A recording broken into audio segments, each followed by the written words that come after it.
बिस्मिल्लाहिर्रहमानिर्रहीम। हज़रत खब्बाब बिन अल-आरित रज़ियल्लाहु अन्हु तकलीफुना। हज़रत खब्बाब बिन अल-आरित रज़ियल्लाहु अन्हु दहागे मुबारक व हस्तों दे चिचा द इम्तिहान द पारा खपल ज़ान वड़ांदी कड़े او د الله تعالی په لار کې سخت نه سخت تکلیفونه تیر کړي وو. په شروع کې د 15 سړو نه پاس مسلمان شوی وو، ځکه یې ډېرې زمانې پورې تکلیفونه اوچت کړل. د هغې یو تکلیف دا و، د اوسپنې زغره به یې ورته واغوستوله او غرمو کې به یې وغورځولو، چې ډېرې ګرمۍ او تاو په وجه به د خولو نه لوند شو او خولې به ترې بهېدلې. اکثر وختونو کې به پړ مخ سملولی شو په شګو کې، چې د هغې په وجه به یې تملا غوښه ورسته شوه او وبه غورځېده. د یوې ښځې غلام و، هغه خبر شوه چې د حضرت خباب بن الحارث رضی الله عنه د نبی علیه السلام سره میلاویږي. د دې په سزا کې اوسپنې ګرمه کړه او په سر به یې داغ ورکولو. حضرت عمر رضی الله عنه یو ځل څه موده پس په خپله زمانه خلافت کې د حضرت خباب رضی الله عنه نه د هغې تکلیفونو تفصیل تپوس وکړو چې کوم دته رسېدلي وو. په هغه وخت کې د عرض وکړو چې زما ملا وګورئ. حضرت عمر رضی الله عنه د ده ملا وکتله د حضرت خباب بن الحارث رضی الله عنه. وی فرمایل چې ما داسې ملا خو اړو لیدلې نه ده. د عرض وکړو چې زه به یې د اور په سکروټو کې واچولم او را به یې ښکلم.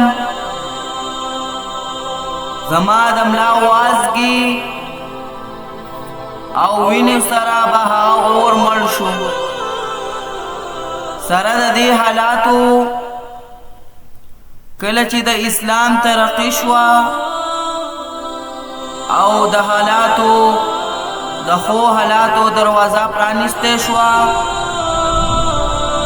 نو په دې به حضرت خباب بن الحارث رضی الله عنه جړل چې الله تعالی چې الله ما کړه چېرته زمون د تکلیفونو بدله په دنیا کې خو میلاو نه شوه. حضرت خباب بن الحارث رضی الله عنه فرمایي چې یو ځل نبی کریم صلی الله علیه و آله وسلم د عادت نه خلاف ډیر اوږد منځ وکړو.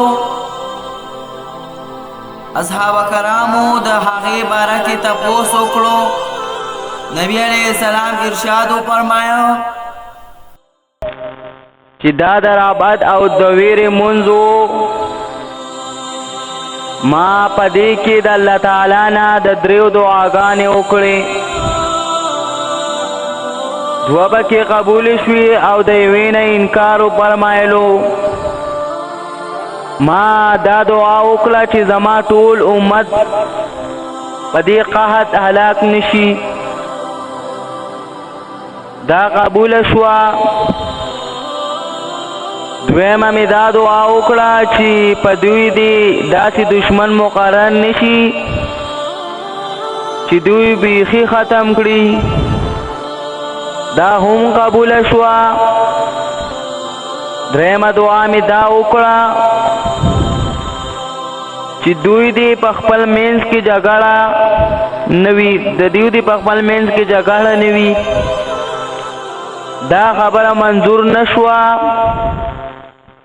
دا حضرت خباب بن الحارث رضی اللہ عنہ حارث رضی اللہ عنہ وفات دو 37 کالو په عمر کې شو او په کوپا کې د ټولو نه لومبه صحابه هم د دې د پنو شو د دو وفات نه پس حضرت علی کریم الله د په قبر تیریدو نو ارشاد یې فرمایو الله تعالی دې په حباب رحم وکړي